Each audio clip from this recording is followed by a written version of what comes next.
দেশে আজকে আমরা কথা বলতে পারছি, কিন্তু আপনারা দীর্ঘ 17 বছর আপনারা কিচ্ছু করতে পারেন নাই, কারণ আপনাদের উপর একটা দুঃশাসন, একটা ফ্যাসিস্ট সরকার, যারা কথা বলতো না, যাদের মেইন কাজ ছিল মানুষকে হত্যা করা, নির্বিচারে নিপীড়ন করা, খুন করা, হত্যা করা, এমনকি নারী ধর্ষণ, নারী অপহরণ শুরু করে সমাজের ছোট ছোট শিশুকে নষ্ট করে, চাঁদাবাজি, আমাদের দেশ থেকে সম্পদ লুটে বিদেশে পাচার করা থেকে শুরু করে এমন কোনো হীন অপকর্ম নাই যে তারা করে নাই। এবং সবচেয়ে বড় কথা, আমাদের যে সন্তানরা, আমাদের যে শিশু সন্তানরা, যে প্রজন্ম, এবং তাদেরকে যে প্রজন্ম যে বেড়ে উঠেছে, তাদেরকে কিন্তু সম্পূর্ণভাবে তাদের নৈতিক মূল্যবোধটা কিন্তু নষ্ট করে দিয়ে গেছে। আমাদের দেখেন আজকে বিভিন্ন জায়গায় চাঁদাবাজি হচ্ছে, রাজধানী হচ্ছে, তারপরে আপনি ইদানিং দেখেছেন ছিনতাই হচ্ছে, মার্ডার হচ্ছে, এগুলো কিন্তু করতেছে কিশোর গ্যাং, এগুলো কিন্তু করতেছে আমাদের এই যে ফ্যাসিস্ট সরকার, যারা দেশ থেকে পালিয়ে গেছে, যে কিনা তাদের নেতা কর্মীকে পালিয়ে একটা প্রধানমন্ত্রী নিজে সব কিছু লুটে ফুটে নিয়ে আধিপত্যবাদকে বজায় রাখার জন্য 500 দেশের সহায়তায় পালিয়ে গেছে। তার জন্য এদেশে এখনো যে আওয়ামী লীগ, তার নেতা কর্মীরা এখনো যে ষড়যন্ত্র করছে, আমরা তাদের ধিক্কার জানাই।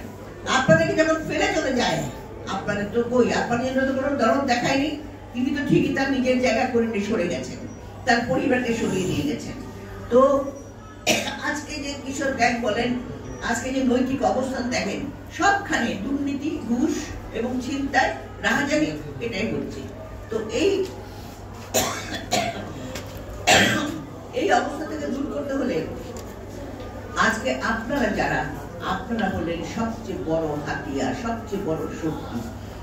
জনাব তারেক একদিন আপনারা এই মাত্র বললেন, জনাব তারেক রহমানের কাছে আপনারা দাবি করেছিলেন যে আপনি যখন আপনাদের প্রধান, তখন উনি বলেছিলেন যে এখন এতদিন আপনারা আমাদেরকে দিয়েছেন, এবার আমরা আপনাকে দেব। আপনার হয়তো মনে আছে, শহীদ জিয়া প্রাথমিক শিক্ষাকে বাধ্যতামূলক করেছিলেন, এবং দেশনেত্রী বেগম খালেদা জিয়া এই প্রাথমিক শিক্ষার জন্য যাতে গ্রামের শিশুরা ঝরে না পড়ে, তার জন্য খাদ্যের জন্য শিক্ষা, খাদ্যের সেই ব্যবস্থা করেছিলেন। এমনকি উপবৃত্তি দিয়ে মেয়েদেরকে শিক্ষা করা নিয়ে গেছে। আজকে শিক্ষা একেবারে ধ্বংস করে দিয়ে গেছে। মাঝখানে যে প্রজন্মটা গড়ে উঠেছে, তারা কিন্তু শিক্ষাবিহীন।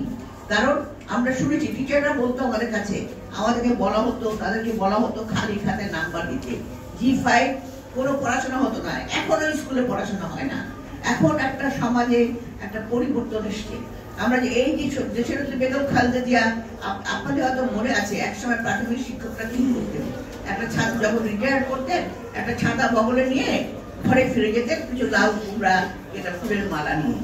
কিন্তু আপনারা জানেন আপনাদের পেনশন স্কিম, পেনশন আছে না, পেনশন স্কিমটা করেন কিন্তু বেগম খালেদা জিয়া, যাতে করে আপনাদের অন্তত এই যে আপনারা এত কষ্ট করছেন, আপনারা যে বাকি জীবনটা যে কাটাবেন, তার জন্য কিন্তু আপনাদের এই যে এটা আমাদের সাইফুর রহমান সাহেব ছিলেন, তার মাধ্যমে এই বেগম জিয়া কিন্তু এই ব্যবস্থা করেন। কাজে আজকে আপনারা যে দাবিটা তুলেছেন, অবশ্যই আপনাদের যে সুন্দরভাবে বেঁচে থাকা এবং আপনাদের মান সম্মান আর মর্যাদা, সেটা অবশ্যই আমাদের যদি বিএনপি জনগণের সরকারে আসতে পারে, তাহলে অবশ্যই এটা হবে। এবং এখনো বেঁচে আছেন, তিনি এখনো আপনাদেরকে নেতৃত্ব দেবেন, আর দেবেন আমাদের ভারপ্রাপ্ত চেয়ারম্যান তারেক রহমান। তো আজকে আপনাদের অনেক কাজ, আপনারা যদি এইভাবে ঐক্যবদ্ধ থেকে আপনাদের প্রতিটি স্কুলে কলেজ, যেখানে আপনি স্কুলে পড়াচ্ছেন যে প্রাথমিক শিক্ষা, সেই শিশুদেরকে আপনারা যদি মানসিকভাবে, নৈতিকভাবে এবং শিক্ষাগতভাবে যদি তাকে সঠিকভাবে শিক্ষার দিকে এগিয়ে দিতে পারেন, সেটাই হবে আমাদের যে পরিবর্তন। আমরা যে সংস্কার বলি, সংস্কারটা তো শুধু রাষ্ট্র কাঠামো সংস্কার হলে হবে না, মানুষকেও সংস্কার হতে হবে। আমার মানুষের চিন্তাকেও বাড়াতে হবে, আমার মানুষের চিন্তাকে উপর থেকে নিতে হবে। আমরা দেশকে ভালোবাসবো, দেশপ্রেমিক শক্তি আপনাদের হাতে আপনারা তৈরি করছেন। কাজে আপনারা সেই দেশপ্রেমিক শক্তিকে যাতে তারা সত্যিকারের লেখাপড়া শিখে একটা মানুষ হিসাবে সমাজে আগামী দিনে যে যেখানে কাজ করুক না কেন, সেই কাজে যদি তার ন্যায়, নীতি এবং বিবেক বোধে কাজ করতে পারে, বাংলাদেশের যে ঐতিহ্য, শিক্ষার মূল্যবোধ, যে মূল্যবোধে আমরা বড়দের সালাম করতাম, শিক্ষকদের সম্মান করতাম, মাঝখানে কি ছিল? আপনারা শিক্ষকরা লাঞ্ছিত হতো, শিক্ষকরা লাঞ্ছিত হতো, শিক্ষকদের পিটাতো ছাত্রলীগ বলে সেই সন্ত্রাসী দলবাদী। মানুষের কোনো ইয়ে ছিল, যাকে যখন পেত সেখানেই হয়তো মেরে দিত। কিন্তু শিক্ষকদের মর্যাদা দেওয়া, শিক্ষক যে আমার গুরু, বিশেষ করে প্রাথমিক শিক্ষা হলো সবচেয়ে বড় প্রথম যে মানদণ্ডটা। আমার শিক্ষার প্রথম গুরু হলো প্রাথমিক শিক্ষক। কাজেই সেই শিক্ষককে সেই সম্মান দিতে হবে। কাজে সেটা করার জন্য আজকে আপনাদেরকে খাটতে হবে। কারণ আজকে দেখুন কিশোর গ্যাং, আমি আজকে পেপারে পড়ছিলাম যে শিক্ষা সফরে 4টা বাস আটকে সেখানে রাহাজানি ডাকাতি হয়েছে, বাসের মধ্যে হয়েছে। এবং এগুলো অনেকগুলো কিশোর গ্যাং যারা হচ্ছে তাদেরকে পরিচালিত করছে কারা? সেই আওয়ামী লীগের ষড়যন্ত্রের দোসররা।